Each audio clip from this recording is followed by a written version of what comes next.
Jonathan Taylor, big lead, only running back averaging over 100 yards a game. He has 338 yards so far, averaging 5.6 yards a carry. So he's really looking good.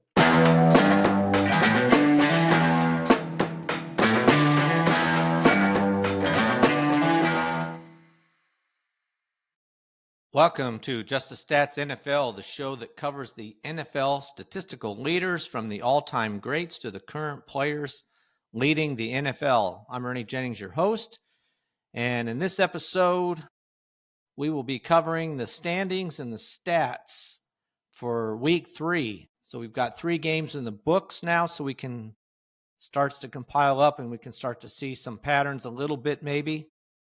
We'll start with the standings, then we'll cover the stats, and then at the end, we'll also cover stats, but from a fantasy perspective. So let's get started with this episode of Just the Stats NFL. So looking at the AFC, and we'll just go right down the list here.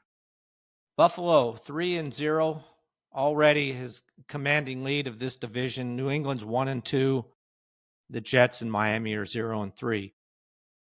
Won't be long before Buffalo has this wrapped up. I thought it might be a little more interesting, but Miami's just a mess. The Jets played Buffalo pretty tough, but Buffalo is just too much. And we'll see if New England can do much. But right now, Buffalo already has he's 2-0 in the division, 2-0 in the division. New England's 1-0. So we'll see what happens, but Buffalo looks pretty good here. In the North, a little more competitive, quite a bit more competitive, honestly. But Cincinnati and Pittsburgh are both 2-1. Baltimore's 1-2, and Cleveland's 1-2. Cleveland, impressive game. Their defense is incredible. They beat Green Bay. Baltimore lost another one against a very good team. They lost to the Bills and then the Lions. So they're losing to teams that are definitely playoff contenders. And not only that, but going deep into the playoffs. But they got to do better. And then Pittsburgh and Cincinnati, wow. It's almost more of a smoke and mirrors. Cincinnati, 2 wins, 1 loss. They've scored 58 points and they've given up 91. That just tells you kind of their situation. And similar thing for Pittsburgh. They've scored 72 and given up 77. So they're giving up more points than they're scoring, and yet they have a 2-1 record. So we'll see how this stands. I think this is a division. Baltimore will come out on top, I believe. Right now, they're 1-0 in the division, as is Cincinnati. So within the division, they're both 1-0. Now in the South, Indianapolis is 3-0. Jacksonville's 2-1. Houston and Tennessee are 0-3. Houston won this division last year, and right now their defense is terrible. In fact, they've scored fewer points than anybody in the NFL. They've only scored 38 points in 3 games so far. Their defense is really good, only giving up 51 points, one of the better ones. Jacksonville's also given up only 51 points, but they've scored 70, so almost double point-wise. But Indianapolis right now is one of the better-looking teams. They've only given up 56 points themselves, but right now they're tied for first in the NFL. Well, second, tied for second in scoring. They've scored 103 points in 3 games. Baltimore has 111 right now to lead the NFL. So really looking good. We'll see how it goes, but Jones is definitely the guy they really wanted to start, and the right decision there. Jonathan Taylor looks excellent. They got a good group of wide receivers. Jacksonville could be 3-0, but they lost that crazy game to Cincinnati, but they are 2-1. They won an ugly game against Houston, and so they're 2-1. We'll see how they do. They've got to go to San Francisco next week. That's a long flight, long against a good team. San Francisco hasn't lost yet, so that'll be a big test. But Indianapolis right now does look like the best team in the division, but the Colts and Jaguars are both 1-0 in the division. Now in the West, the Chargers are 3-0. Las Vegas, Denver, Kansas City are all 1-2. So Chargers right now have this good lock on this division at the moment. And within the division, every game they've played so far is already a division game. So they're 3-0 in the division already. So that's impressive. We'll see how it goes. I think Kansas City pulled a game out. It was an ugly game, but they beat the Giants. Giants were very inept. Some key mistakes there. But Kansas City got their first win. Denver, I don't know. I thought they'd look better than they have. We'll see what happens with them. Their defense has not been as impressive, while the Chargers' defense has looked quite good. That's a wrap for the AFC. Now looking at the NFC, the Eagles 3-0, and Washington's 2-1, Dallas is 1-2, and the Giants are 0-3. Already, the Eagles just look good. I had Eagles and Green Bay as my two teams that looked really good in this division, but Green Bay losing to Cleveland was, I know Cleveland's defense is good, but you really have to question that one. The Eagles showed how good they were. They were down big to the LA Rams, came back and won that game last week. So their passing game came alive. They hadn't had to use it, and that's just how they play. They didn't, but they did when they had to. Hurts played a good game. So they're 3-0. Washington 2-1. That was a good win for them last week with Mariota as the quarterback. And they do look good. I wasn't sure what to think. I just didn't know if they had enough offensive firepower, but right now they look good. We'll see. Despite the fact that the running game is in a shambles trying to figure out who will be the main guy, wide receivers, McLaurin and Deebo Samuels trying to find some more people there, and then even tight end. But Mariota had a good game, and Daniels may be back this week, may not. We'll see. But the Eagles really look good. They're both Eagles and the Washington are 1-0 in the division. Now in the North, Green Bay is 2-1, Minnesota's 2-1, Detroit's 2-1, and Chicago's 1-2. This is going to be a dogfight the whole way. This is just a very kind of different division. In the division, Green Bay and Minnesota are 1-0, Detroit's 1-1. But we'll have to see. I don't know what to think. It's kind of all up in the air. How's the offense for Minnesota going to work out? I mean, it's not bad, but it's iffy.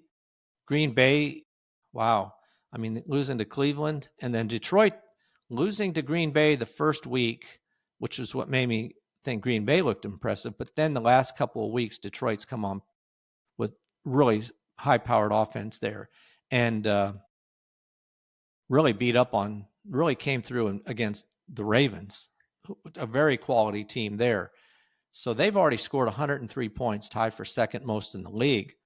On the other hand, they have given up 78 points. And then you flip that, when you look at like Green Bay, they've only scored 64 points, but they've only given up 44. So that is the lowest amount of points given up in the NFL right now. So you've got kind of a different styles here going on right now. And I think Green Bay's working on their offense. Detroit's trying to get their defense in line. They can score at will, it seems like. So it's a very interesting division to watch. They're all very close. Even Chicago 1-2.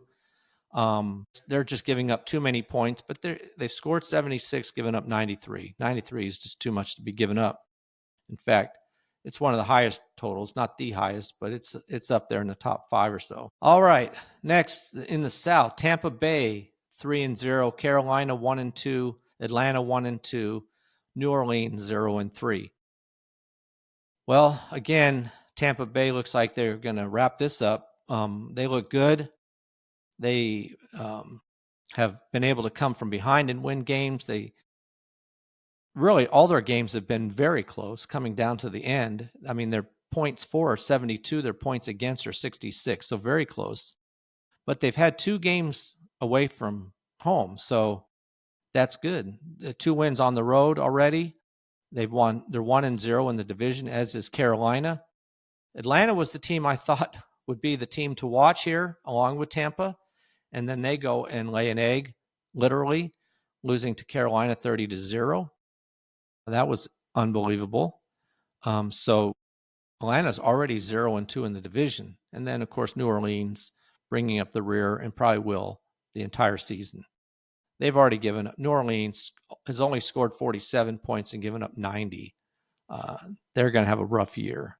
And not that they haven't played competitively, at least in the first 2 games, but they got beat up pretty bad by Seattle. Now, finally, in the West, another really tough division here. Somehow, San Francisco's 3-0. Arizona, Seattle, and the Rams are all 2-1. So San Francisco has, despite all the injuries, incredible amount of injuries on offense, and now I think they lost Nick Bosa for the year. Their team has just been hit by some very untimely injuries, and yet they're 3-0. They've only scored 59 points, but they've only given up 49. So they're not scoring much, but they're scoring enough to win. And 2 of their wins have been on the road, so they've looked good. In the division, they're already 2-0. And Arizona, Seattle are 0-1, and Rams haven't played a division game yet. But amazingly, San Francisco is 3-0. The Rams lost that game, a tough game against. They should have beat the Eagles. Somehow they let the Eagles come back and beat them. They would have been 3-0 as well. Seattle, well, they won last week, but we're talking about the Saints, so it's hard to tell right now with them. In Arizona, they could have won against San Francisco last week. That was honestly, that's one of the reasons San Francisco's winning this division. They were both 2-0. Arizona, dumb mistakes, just interesting choice of plays, and San Francisco somehow pulls that game out 16-15. Should not have happened. All right, so that's a look at the standings in the NFL. Now, let's take a look at the stats for last week, just last week, and then we'll look at the season stats. But last week was not so much a game for quarterbacks. Only Justin Herbert had a 300-yard game, and he had exactly 300 yards passing. No one else had a 300-yard game. I mean, Caleb Williams had 298, but last week there were several players, I think at least 6, who threw for 300 or more yards. But this week, only Herbert, and he barely made it to that point. So we'll see. Maybe week 4 we'll have a bunch more 300-yard games. But even Jalen Hurts, who had to pass more, only threw for 226. Really strange week as far as yards go. Looking at touchdowns, Caleb Williams had 298 yards passing, and he threw for 4 touchdowns to lead the NFL last week. So despite the lack of yardage, there were also 4 players who threw for 3 touchdowns. Josh Allen, Jalen Hurts, Lamar Jackson, and Geno Smith. So yardage wasn't there, but some of the touchdowns were. So those are your top leaders as far as touchdowns go. Now, interceptions, you had 5 quarterbacks threw for 2 interceptions, and they looked bad, honestly. Russell Wilson looked bad. Penix, they benched. Russell Wilson's going to be benched. I think they're going to replace him. It looks like that's the case. Now, Jake Browning, he is the guy for Burrow. C.J. Stroud had a rough game against the Jaguars, threw 2 interceptions, only threw for 204 yards. Jake Browning only threw for 140, and Penix 172. Russell Wilson, after throwing for 450, only threw for 160. And then Dak Prescott had 2 interceptions as well. Oh, rough game. I mean, Dak Prescott actually had decent numbers, 251 yards. He had 31 completions on 40 attempts. So only had 9 incompletions, but 2 of his incompletions were interceptions. So, and they lost pretty handily to Chicago, but that's because Lamb went out. Not because, I mean, they might have lost anyway.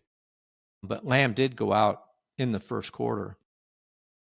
All right, now, next negative category in sacks. This Lamar Jackson, as great as he is at running around, he ran around, I thought, too much trying to find the perfect pass. He was sacked 7 times. 2 more than anybody else in the NFL last week. 7 times is just too many times. And some of those were like right at the line of scrimmage where he could have ran for a few yards, but he kept waiting for an open man and ended up getting sacked 7 times. Then you had 4 quarterbacks sacked 5 times: Drake May, Justin Herbert, Jordan Love, and Geno Smith. So a lot of sacks going around. Another 3 with 4, but Lamar Jackson led the NFL in sacks with 7. All right, let's look at the running game. All right, looking at yards, and again, a much lower week in the rushing game as well. So this is really more of a defense thing for a lot of players. But David Montgomery led the NFL by far with 151 yards last Sunday. Big game for him, 151 yards on 12 carries. He had a 71-yard run. He had 2 touchdowns. He had a really good game. That backfield of Gibbs and Montgomery are incredible. Jordan Mason, 116 yards, 16 carries, 116 yards for 7.3 average. He also had 2 touchdowns, so he really looked good. And then James Cook and Jonathan Taylor both were the only other 2 players over 100 yards. Cook had 108. Jonathan Taylor had 102. So only 4 players with more than 100 yards. Now, a player to watch, honestly, and we'll talk about him in fantasy, is Quinshon Judkins. Second game back, already went from 10 carries his first week back to 18 carries and 94 yards and a touchdown. Really, they're really going to hand him the ball. Ford didn't even touch the ball as far as rushing goes. Now we'll see how much more included Judkins gets in the passing game, but they definitely are going to be handing him the rock. All right, so only 4 players. 1 player quarterback with 300 and only 4 players rushing for more than 100. Looking at TDs, Jonathan Taylor had 3 touchdowns, so big game, 102 yards, rushing on only 17 carries. That's 6-yard average, 3 touchdowns. And in that game, they put Tennessee away. They won 41-20. I think Jonathan Taylor could have had a lot more yards, but they didn't need him in the fourth quarter. So he really could have even done better. Like I said, then we had 4 players with 2 touchdowns: Montgomery, Mason, Gibbs, and Kenneth Walker. So Gibbs only had 67 yards in this game on 22 carries, but he still got the 2 touchdowns. So Montgomery and Gibbs had totaled out to 4 touchdowns for the Lions. All right. That's our running backs. Again, like I said, slim pickings in a way compared to last week. All right. Let's look at the wide receivers and see how any of them did. As far as receptions go, it was a tight end, Jake Ferguson, 13 receptions on 14 targets. Big game for him. And as usual, Puka Nacua was up here with 11 receptions on 15 targets. So you had a tight end, then you had a wide receiver, and then you had Christian McCaffrey as a running back with 10 receptions on 15 targets. And then a couple more wide receivers. Olave and Wilson also had 10 receptions. So you had 5 players with 10 or more receptions, with Ferguson leading the pack. All right. Looking at the yards, Trey Tucker, 8 receptions, 145 yards, and 3 touchdowns. He had the big game. And I'm sure very few people had him in their lineup as far as fantasy goes, unfortunately. I know I didn't. I wish I had. Cortland Sutton came back from last week's game the week before where he only had 1 catch. He had 6 catch for 118 yards. And honestly, he was really the only real target for Denver in that loss to the Chargers. 23-20. It was close, but they lost. He did have a touchdown as well, so good game for him. This week you had 7 players with more than 100 yards, 7 wide receivers, or not wide receivers, but 7 players. Actually, all were wide receivers, with Jackson Smith-Njigba coming up just short with 96. He did have a touchdown, though. Ricky Pearsall was third with 117 yards. Puka Nacua, like I said, had 11 receptions, for 112 yards. So just over 10 yards per reception. Then A.J. Brown came through this week. He had had some rough weeks prior. He had 109 yards. Nico Collins, 8 receptions, 104 yards, was the big receiver for Houston and against the Jacksonville Jaguars, and he had a touchdown. He had 50 of his yards on one play. It was a Tyson Campbell for the Jaguars got just beat terribly. Nico Collins could have walked in after he caught the 50-yard pass and just jogged in for the touchdown. And then Luther Burden for Chicago had 101. So those are your top receivers as far as yards. Now looking at touchdowns, Trey Tucker, like I said, had 3 touchdowns. Mark Andrews, it's so hard to figure, looked horrible. 1 catch in the first 2 games, 1 catch per game, did nothing. This game, on 6 targets, he had 6 receptions, 91 yards, and 2 touchdowns. And then it was another tight end, Hunter Henry, had 2 touchdowns, 90 yards receiving on 8 catches. So you got 2 tight ends in here. Those are your top 3, the only players with more than 1 touchdown. All right, so those are your offensive players. No one really stood out. It was a big game as far as receptions for Ferguson. So if you had him in fantasy, 13 receptions right there, not even counting the yards, is going to do well for you. He had 13 catches, 82 yards, no touchdowns. But still, that's a big game for Ferguson. And you know what? Thinking about it, he will probably be much more active, continue to be active, I should say, with Adams out.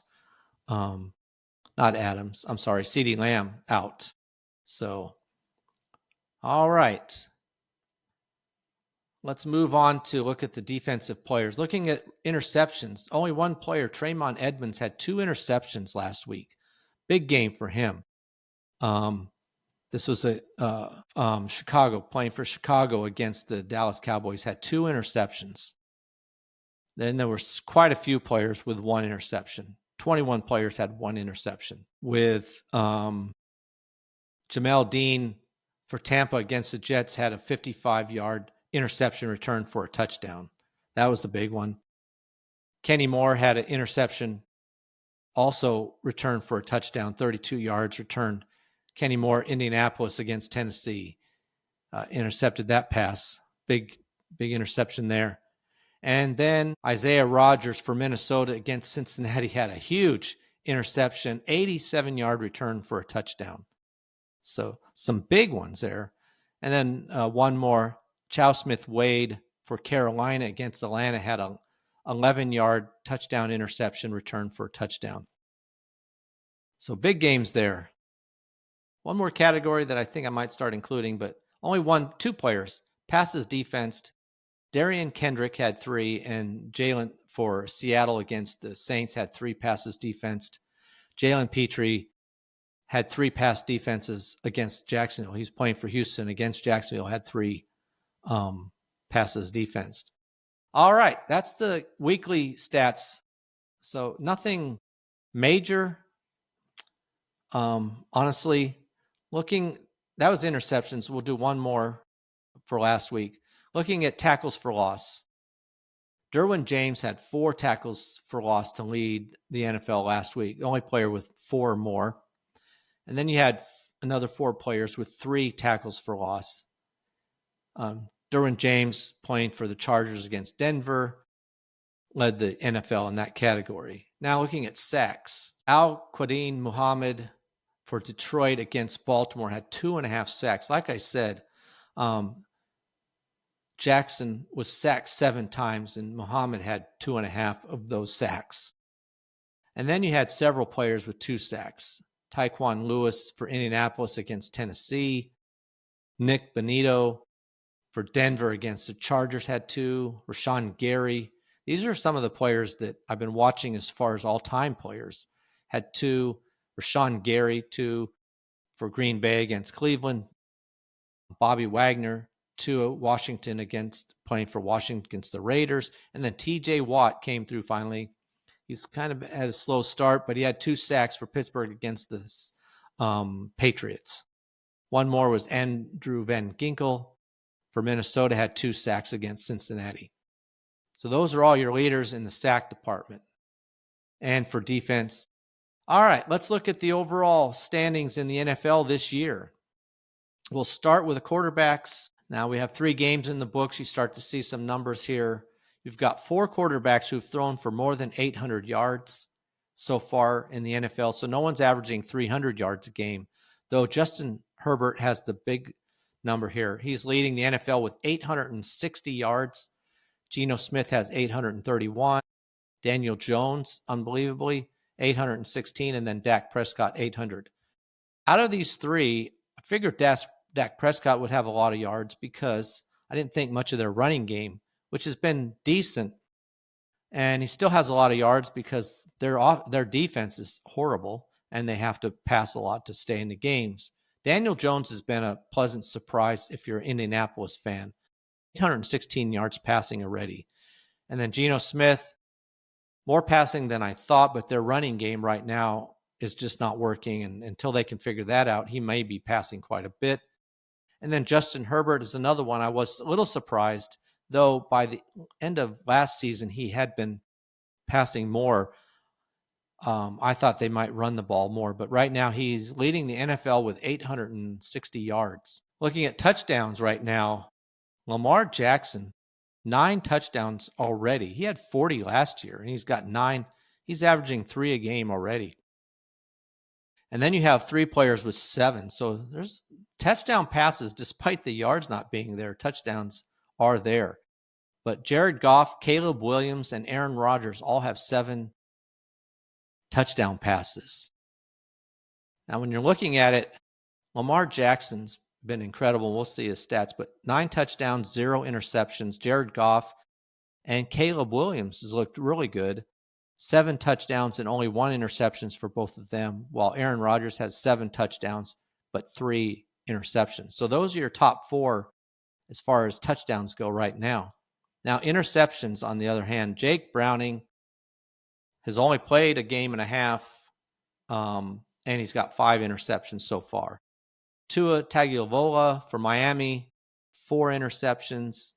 Geno Smith has 4, but one of those, the week before this last Sunday, 2 weeks, it's game number 2, I'll put it that way. He looked horrible, had a couple interceptions there. Trevor Lawrence already has 4. 2 of those would be on the players and 2 were his, but he's obviously credited with all of them. And then Joe Flacco has 4 interceptions. Now, when you're looking at these guys with 4 interceptions, Flacco, 2 touchdowns, 4 interceptions. Jake Browning, 3 touchdowns, 5 interceptions. And at least the rest of them, Tua has 5 touchdowns, 4 interceptions, and Geno Smith and Trevor Lawrence have 4 touchdowns and 4 interceptions. And one more category and one more negative category. Cam Ward leading the NFL in sacks already 15 times. And this is often the category where quarterback reigns supreme. Not a quarterback, but a rookie quarterback, I should say. He's sacked 15 times already. 5 a game. Wow. 17 games. He's going to break the NFL record at this pace. Geno Smith, Drake May, Lamar Jackson all have 12 sacks. Now, for Lamar Jackson, he had 7 just last week. So he had 5 in the first 2 games, but then 7 in last week's game. And then Drake May, young quarterback. But Geno Smith gets his sacks because he hangs onto that ball so long trying to heave it down the field. So those are your top 3. Unfortunately for Cam Ward, 15 sacks. He's only throwing the ball for 506 yards. So whereas Geno Smith has thrown for 831 yards with those 12 sacks. All the other, so you can see more sacks because you're trying to throw the longer passes, but Cam Ward is not the case. All right, so that's a look at our quarterbacks. Let's look at the running backs now and see how they're doing on the season. All right. Jonathan Taylor, big lead. Only running back averaging over 100 yards a game. He has 338 yards so far, averaging 5.6 yards a carry. So he's really looking good. You do have 10 players with more than 200 yards, but Jonathan Taylor, 338, James Cook, 280 yards right now, playing quite well, 53 attempts already. Last year, I think he only had like less than 250 attempts, if I'm right. So he's on pace for a lot more rushing attempts. So maybe they're going to change the way they use him, see if he's more durable than maybe they thought. And then Travis Etienne is third with 270 yards, averaging 5.9 yards a carry, only 46 attempts. The problem with him is he got a lot of those in the first game. We'll see what happens here and how much time before maybe Tootin starts to overtake him. So I don't necessarily expect to see him staying up in the top 10. Derrick Henry's fourth with 242, though. Wow, he did not look great in the last 2 weeks. He had 169 or something, or 161, something like that, 160 something in the first game. And so he's had basically 80 since then. And then Bijan Robinson, 239. David Montgomery, because of that big game last week, or just this last Sunday, it's got 233. Those are your top six as far as yards go. Looking at the touchdowns, two players, James Cook again, who had, I believe, 16 last year to tie for lead in the NFL, has 4. And then Jalen Hurts, as usual, up here with 4 as well. He's on pace for more than he had last year. So is Cook. Jonathan Taylor, there's quite a few players actually, 7, 8 players with 3 touchdowns rushing. Jonathan Taylor having 3 all just last week. Now that Daniel Jones didn't steal him away because he's got 3 as well. So Daniel Jones had 3 in the first 2 games. Jonathan Taylor had the 3 just in last week. So we'll see how that goes. But those are your leading running backs. Like I said, right now, Jonathan Taylor's having the best year as far as rushing goes. We'll see if he can keep up that. But he looks good. And with Daniel Jones' ability to throw the ball as well as he has, they have a good offense. Now, looking at the wide receivers, Puka Nacua, 29 receptions already, so almost 10 receptions a game. He's been targeted 35 times and he's got 29 receptions. That's really a good percentage there. I mean, he's catching 82.9% of his passes, so really, that's nice. Jake Ferguson is up here, number 2, tight end, 27 receptions. Now, he had 13 of those just this last Sunday, but still, that means he still had 7 averaging. He had 14 in the other 2 games, so still getting a lot of receptions. 32 targets, 27 receptions. So he's looking good. There's 8 players with 20 or more receptions. Now, Christian McCaffrey is third with 25 receptions. So you have a wide receiver, a tight end, and then a running back as the top 3 players. Some of these surprise. Well, Jamar Chase has 21. But again, I think he had 14 of those against the Jaguars in game 2. So his numbers have dropped dramatically. And with Browning as the quarterback, I don't know what to think about that. All right. Keenan Allen's a big surprise here, I think. He's got 19 receptions. Just in the fact that that's not who you expected to be the leading receiver for the Chargers. right now, but he is. All right, so there's, like I said, 8 receivers with 20 or more receptions. Now let's look at the yards.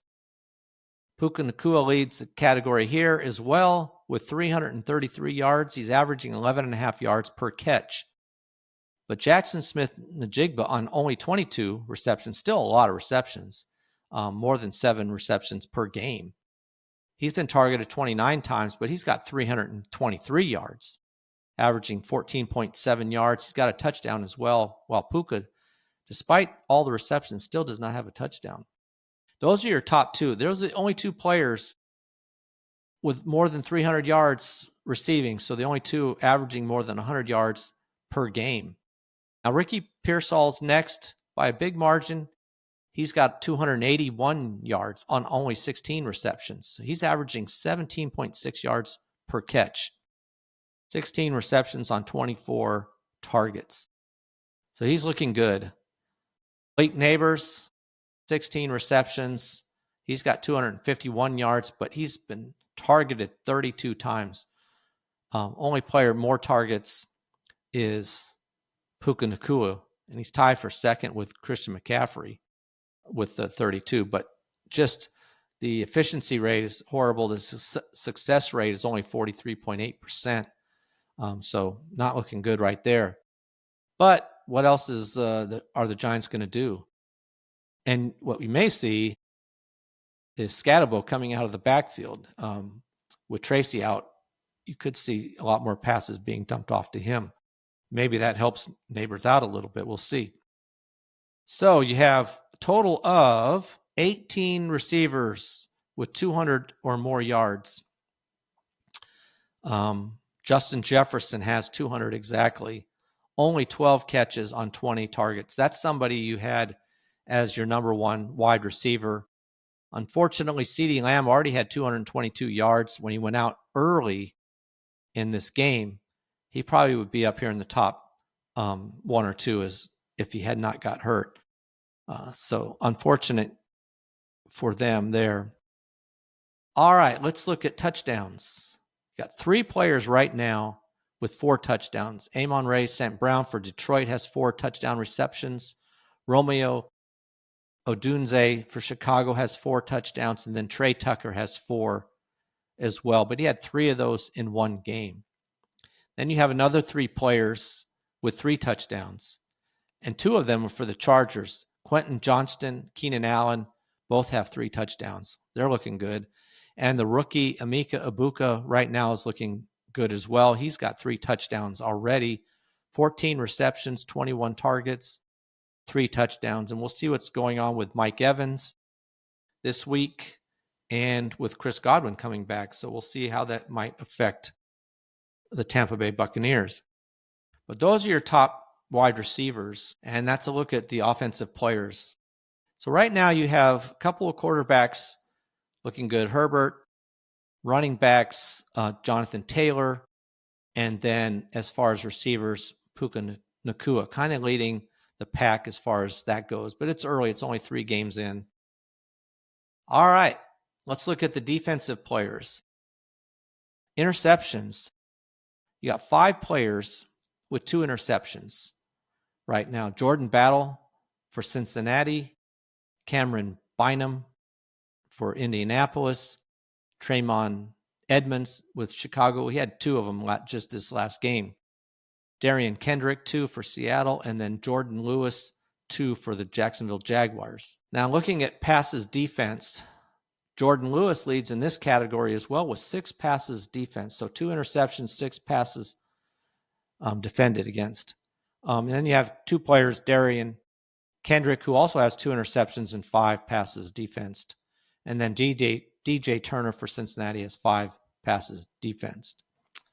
Those are your leading players there. Now, looking at tackles for loss. Myles Garrett for Cleveland, 7 tackles for loss. Their defense is incredible, what they've been able to do.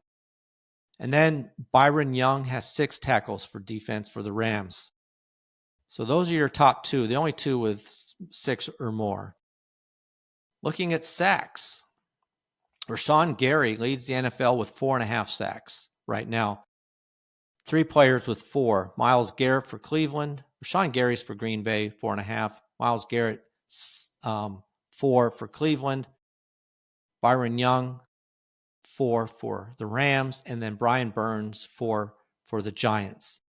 So what's impressive right now looks like, well, Gary has 4 tackles for loss and 4.5 sacks. Garrett has 7 tackles for loss and 4 sacks, so they're looking good. Garrett has 16 combined tackles. Byron Young, 6 tackles for loss, 4 sacks, and 20 combined tackles, so he's looking good as well. Those are your top 3 on defense. All right, that is a look at what's going on currently in the NFL. So let's move on to the fantasy aspect of the NFL. Right now, starting with the quarterbacks, as far as fantasy points go, Lamar Jackson has a big lead over every other quarterback. He has 82.7. Now, this is on NFL Pro, and it's PPR.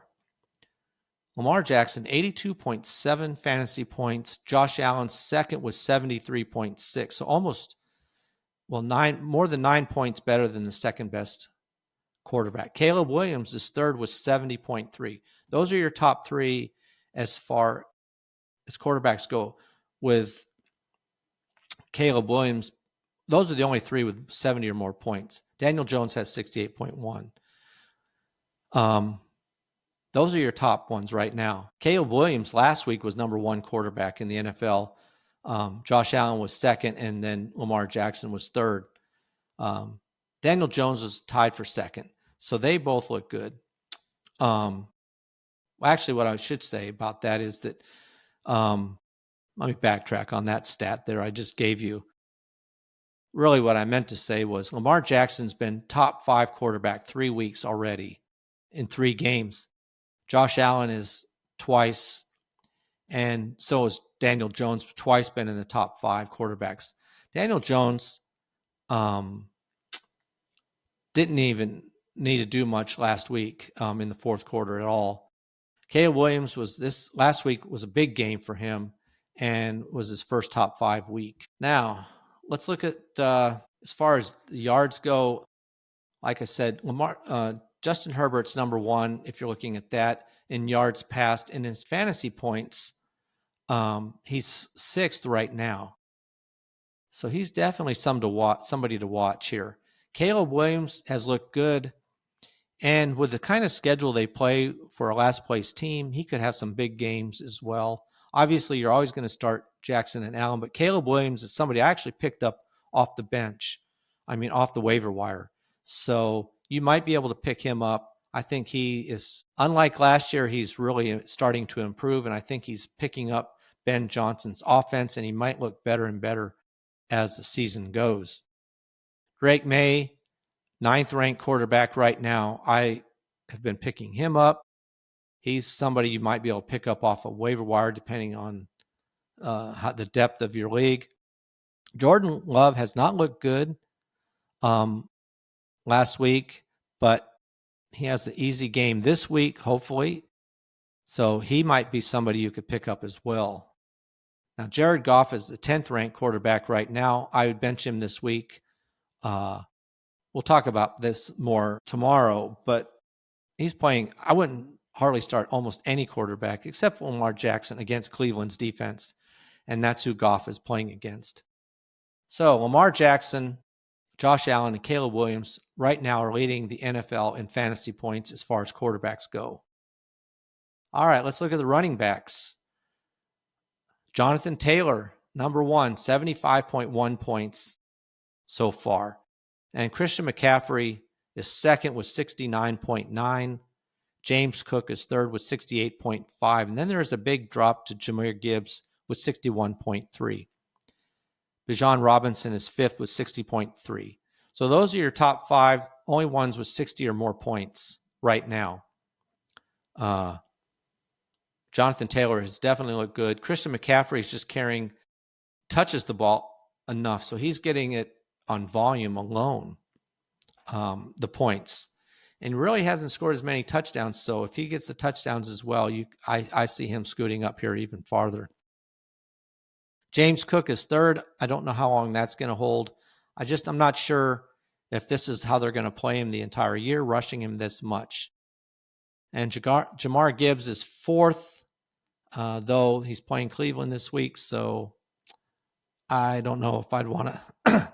You can't really bench him, though. He's one of the best running backs, but we'll see. All right, that's a look at the running backs. Jonathan Taylor is definitely leading this league with Christian McCaffrey coming up second. Looking at the wide receivers, well, Puka Nacua has 73.5, and he doesn't have a touchdown yet. And he's leading wide receivers with 73.5 points. Second is Amon-Ra St. Brown with 68.4. Third, Romeo Odunze with 62.7. They're the only wide receivers with more than 60 points. Trey Tucker's fourth, but he got almost all his points just this last Sunday. You don't want to count him. He's got 59.2. I'm not going to put stock in a one-game wonder.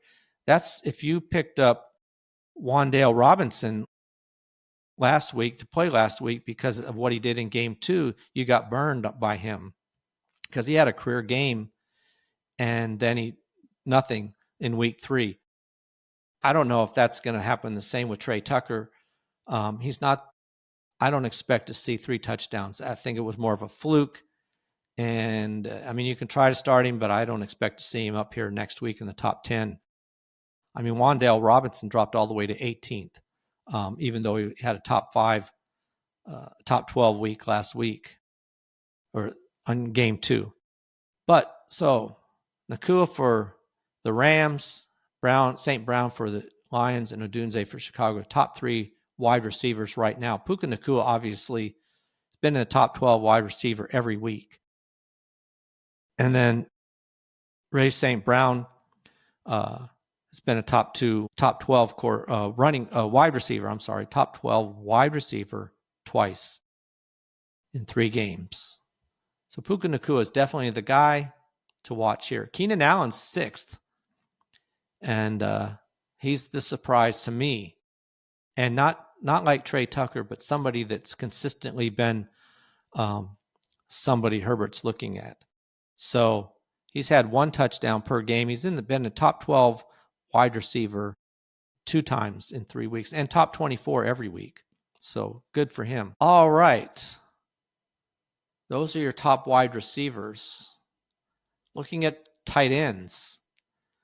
This has been a hodgepodge, but Juwan Johnson had been leading this category. But Jake Ferguson last week with that big game, despite no touchdowns, but 13 receptions, catapulted him up to number 1. He's got 45.3 points. Juwan Johnson dropped to second with 42.6. Hunter Henry, another big game, but a big game. His first time he's been in the top 12, and he was top 5 tight end. He ends up with 41.5 points. Trey McBride, one of those you expect to see up here. But this was really his first top 5 week, 41.2. He's had 1 top 5 week, I should put it that way. So those are your top 5. Tucker Kraft, 40.2 points, and Dalton Kincaid, 40.1. They're the only tight ends with more than 40. In fact, they're the only tight ends with more than 37 points. So it really starts to be a big drop-off after those top 6. They're kind of bunched at its point in time. Dalton Kincaid is an interesting guy. He looked good his first year, looked bad the second year. Right now, in 3 games, he's been a top 12 tight end twice, top 5 actually tight end twice. So he might be somebody you can pick up because of the way he played last year. Everybody's hesitant to want to play him, but he's been top 12 already 2 games out of 3. So that could be a trend. We'll see. So for example, like Hunter Henry, this was his first big game. He's top 12. He hadn't been in top 12 even at all this season. So I don't know how that's going to work. Tucker Kraft also first week, He was 5th, but I tell you, the Packers receivers are hard to judge on who's going to catch the ball, but he may start to show up more often. But right now, Jake Ferguson, I think, is definitely number one because of the loss of Lamb. He's just going to get even more passes thrown his direction. And then Juwan Johnson's been consistent, top 12 every week. Only tight end who's been in the top 12 every week and top 5 2 times. So those are your top 2 for sure. Despite Trey McBride, he's been in the top 12 every week, but top 5 only once. So obviously you're going to start him. But Jake Ferguson and Juwan Johnson are people that you may have been able to pick up, and maybe even still. I don't know. Probably not Johnson by now, but you might want to take a peek at it. All right, those are your top players going into week 4 for fantasy. All right, that is a wrap. You got some players that you can go and find, and we'll talk about more on the fantasy aspect per game tomorrow when we begin reviewing the games for Thursday night and Sunday. So that'll be our next thing to check out. Looking forward to week 4. Should be a good week. We'll see what stays consistent in the NFL with some of these teams. There's some big games as well, so we'll look at all of them. All right. We'll definitely take a look at the Seattle Seahawks at the Arizona Cardinals when they play on Thursday night. That's a division game as well, so definitely take a peek at that. I appreciate it if you like and subscribe to this podcast. You can find me on YouTube at Just the Stats NFL. Of course, you can find me on any of your podcast sites, Spotify, Apple, and if you can't find it, let me know. Also, you can email me at justthestatsnfl@gmail.com if you have any comments or questions, or just post them in the comment blocks on whatever form you use to listen to this podcast, or watch it if you're watching it on YouTube. Appreciate you all listening. And that is a wrap for this episode of Just the Stats NFL. So until next time, I am out.